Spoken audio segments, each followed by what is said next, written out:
So hello guys, welcome back to our YouTube channel smart educare academy. मैं हूं Shakir sir और आज मैं डिस्कस करने वाला हूं बहुत ही इंपॉर्टेंट सब्जेक्ट के बारे में, दैट इज इकोनॉमिक्स। इकोनॉमिक्स ये 12th कॉमर्स के स्ट्रीम्स के लिए है एज वेल एज 12 आर्ट्स के स्ट्रीम के लिए। तो आज के इस वीडियो को एंड तक आप जरूर देखना और ये वीडियो एंड होने के बाद में जब आप पूरा इस वीडियो को देख लोगे तो आपकी सारी कंफ्यूजन में दूर कर दूंगा। अब बहुत सारे लोग के लिए ये जो इकोनॉमिक्स है वो काफी ज्यादा चैलेंजिंग सब्जेक्ट है और काफी ज्यादा टफ सब्जेक्ट है और है भी एक tough subject, one of the lengthiest subject of commerce है ये एज वेल एज आर्ट्स है।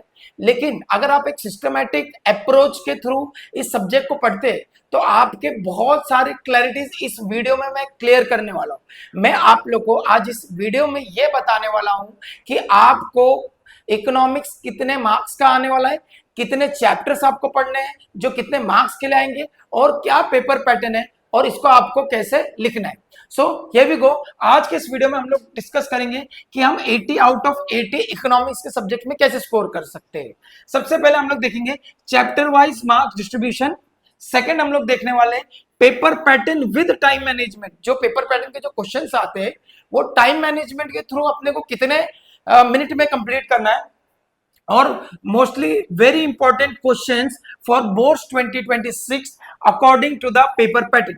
So here we go, we'll start with chapter wise marks distribution. So guys, chapter wise marks distribution जो आता है यहाँ पे इकोनॉमिक्स में total we have 10 chapters। 5 chapter जो है वो माइक्रो इकोनॉमिक्स के हैं और 5 चैप्टर जो है मैक्रो इकोनॉमिक्स के।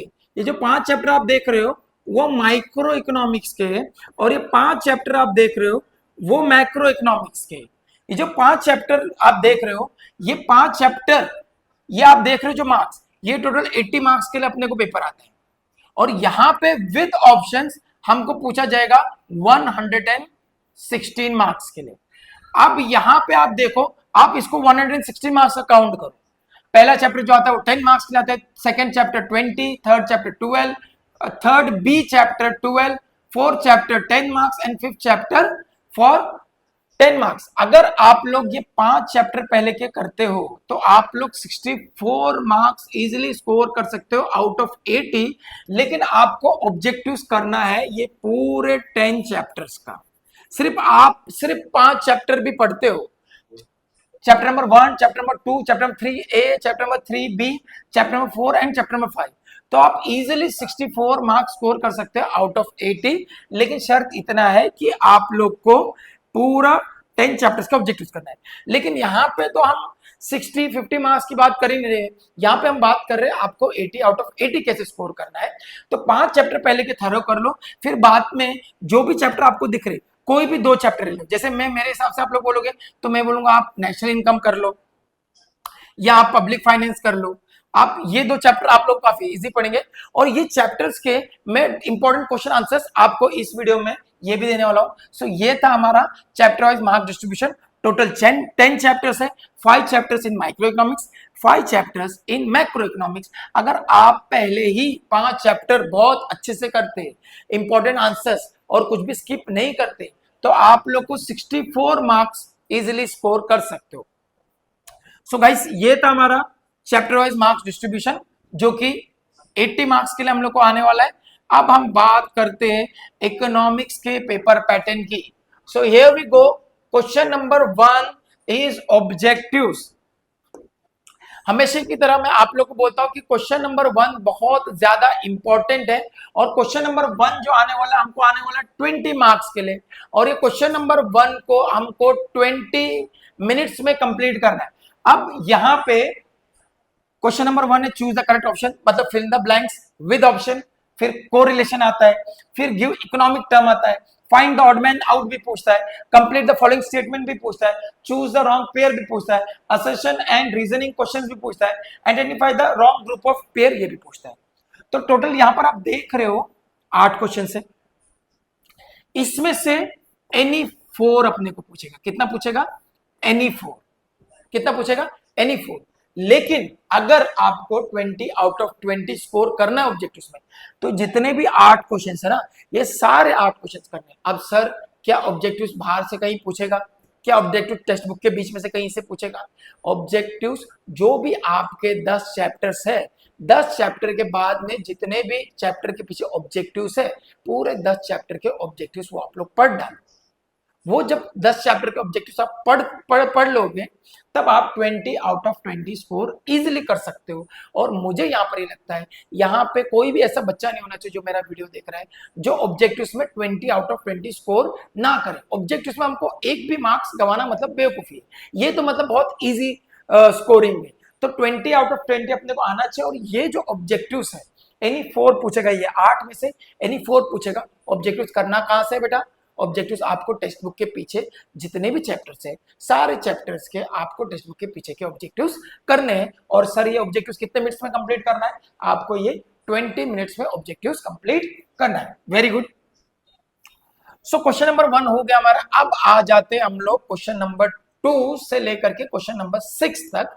ये यहाँ पे हमारा पेपर पैटर्न हो जाएगा कंप्लीट। सो क्वेश्चन नंबर 2 आता है, explain the terms and concept any 3 for 6 marks. और बी में आता है, distinguish between any 3 for 6 marks.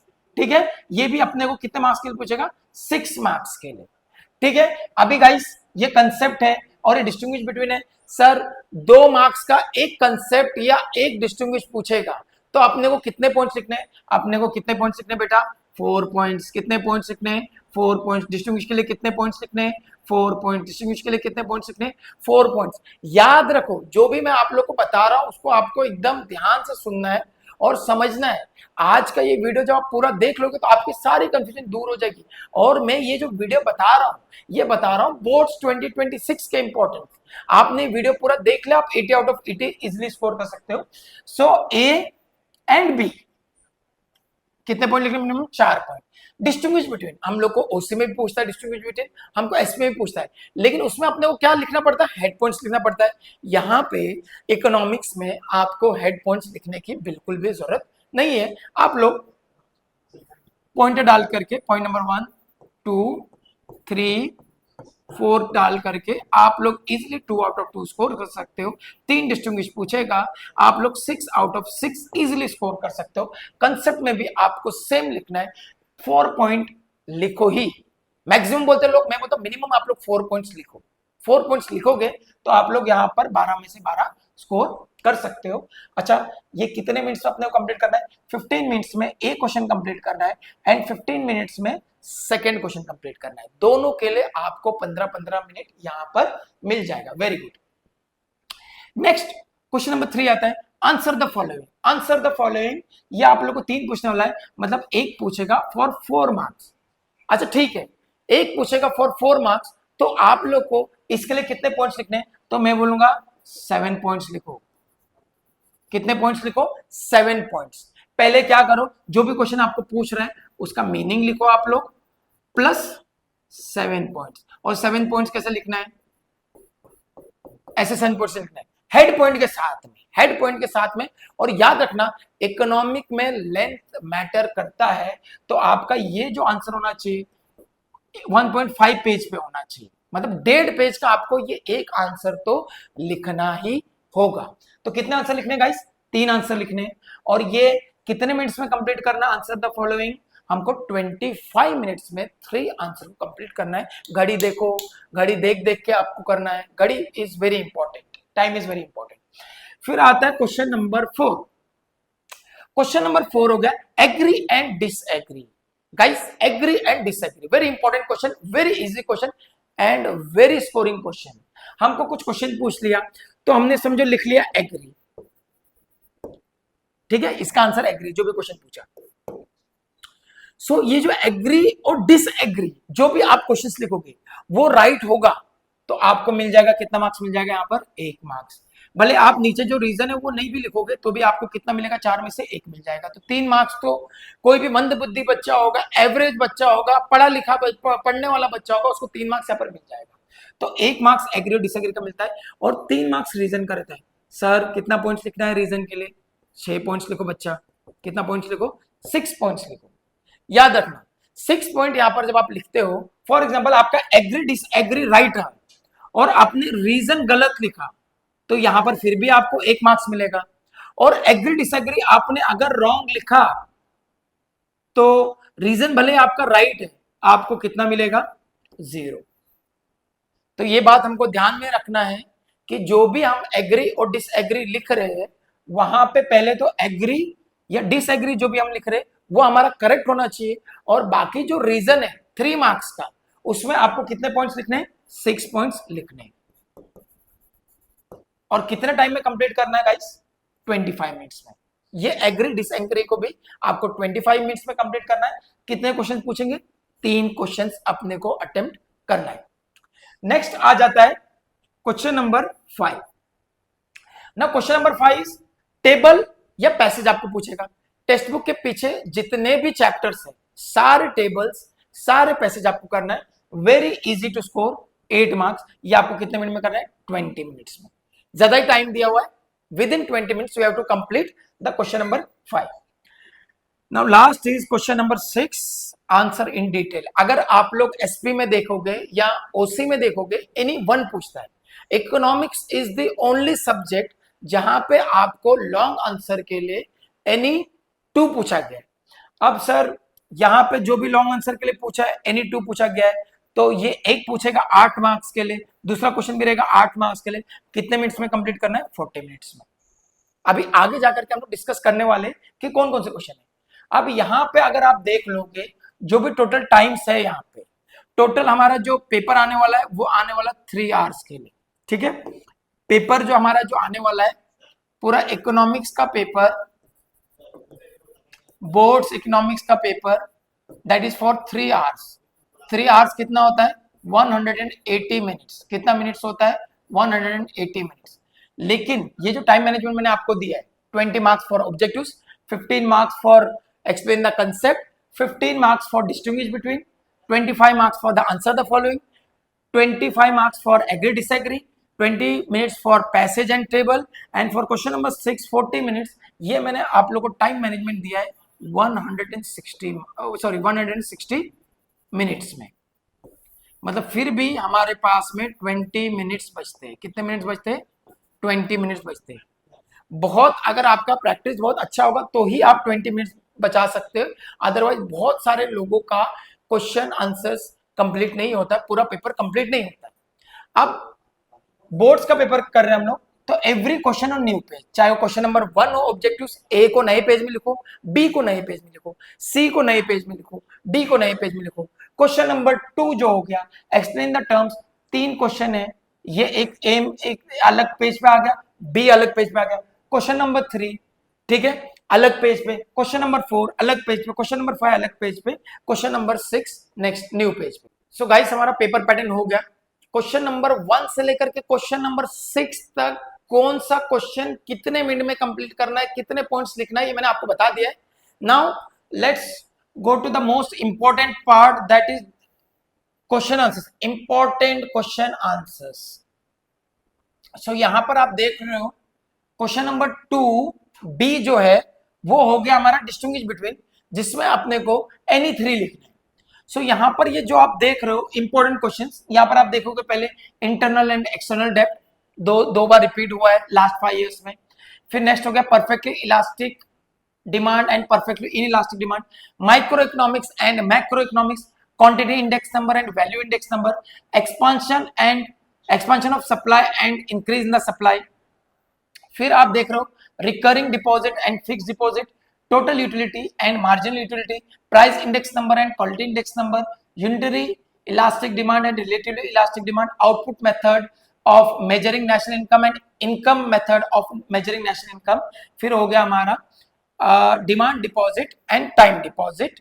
फिर लास्ट के यहाँ पे डिस्टिंग्विश मैंने यहाँ पर दिए गए हैं आपको simple index number and weighted index number, stock and supply, slicing method and lumping method, elasticity of demand and elasticity of demand, and last यहाँ पर मैंने दिया आपको total revenue and marginal revenue।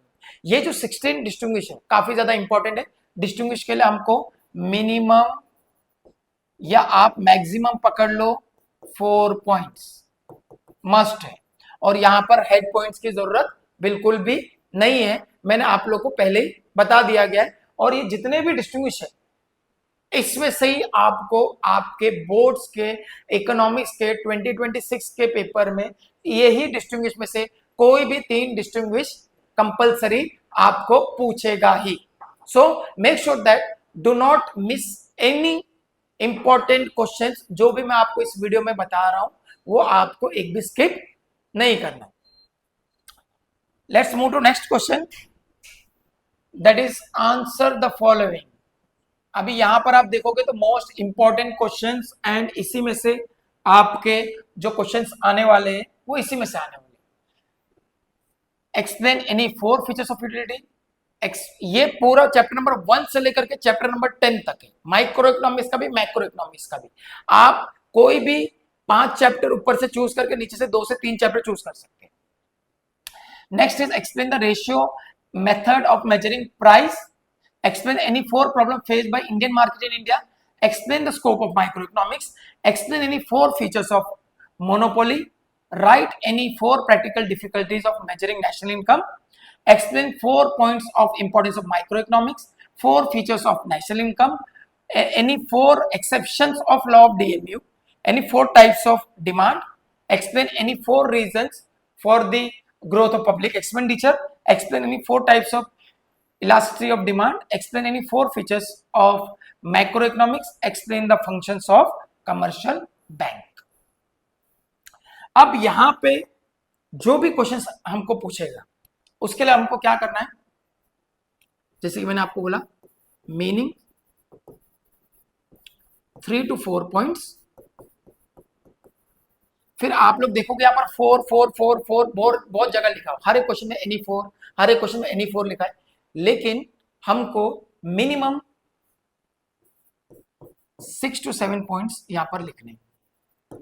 जब आप मीनिंग प्लस 6 to 7 पॉइंट्स लिखते तो 4 out of 3, 3.5 और 4 आउट ऑफ 4 आपको यहां पर मिलना बहुत आसान हो जाता है. कितने मिनट्स में कंप्लीट करना है मैंने ये आपको ऊपर बताया हुआ है. ठीक है, ये भी बताया हो कितने मिनट्स में कंप्लीट करना है, लिखना कैसा है, कितने पॉइंट्स लिखने हैं, ये सारी चीजें बताएं.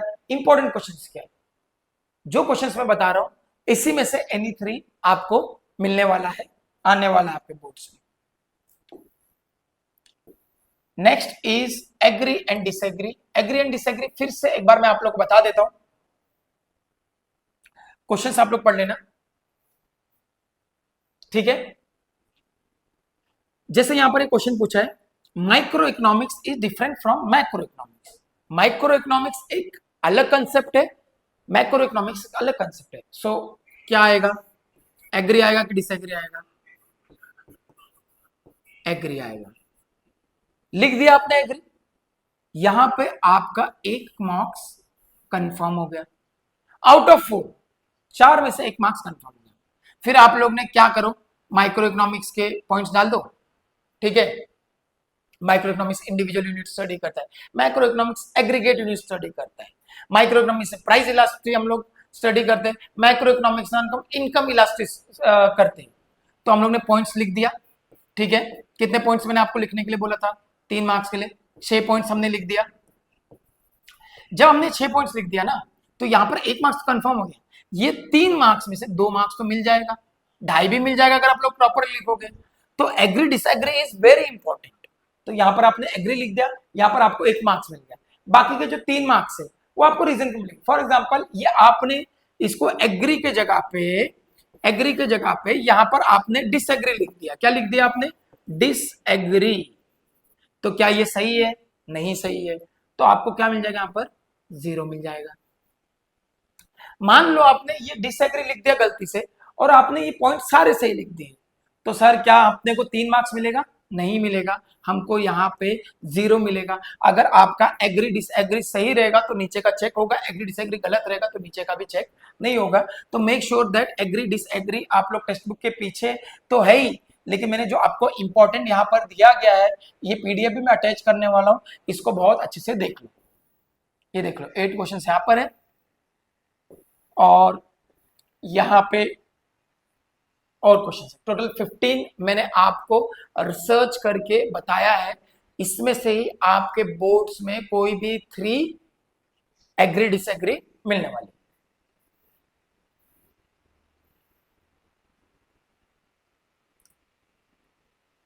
सर लास्ट हो गया answer in detail. Answer in detail बहुत ध्यान से सुनो, बहुत इंपॉर्टेंट क्वेश्चन है। आंसर इन डिटेल पूछने वाला है 16 मार्क्स के लिए। कितने मार्क्स के लिए पूछने वाला है गाइस? 16 मार्क्स। अभी 16 मार्क्स में दो क्वेश्चन पूछता है। कितने क्वेश्चन पूछता है? Any two question.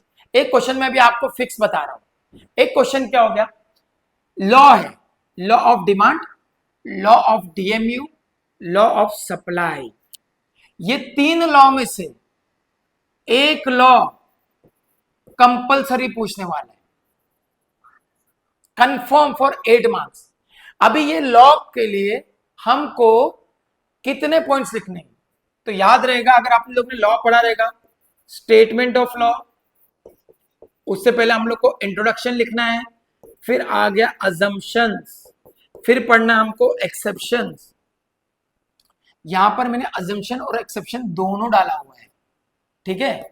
लेकिन तुमको कुछ भी एक पूछेगा, या तो अजम्पशन पूछेगा आपको, या तो एक्सेप्शन पूछेगा। जो पूछेगा उसको ही आपको लिखना है। फॉर एग्जांपल पूछा state the law of demand, explain it's assumption, तो अजम्पशंस को मैंने पहले इंट्रोडक्शन लिख लिया, फिर स्टेटमेंट ऑफ लॉ लिख लिया, फिर मैंने अजम्पशंस लिख लिए पॉइंट्स बना करके, following are the assumptions of law of DMU. फिर उसके बाद में एक्सेप्शंस नहीं लिखा, तो एक्सेप्शंस के क्या लिखो गाइस?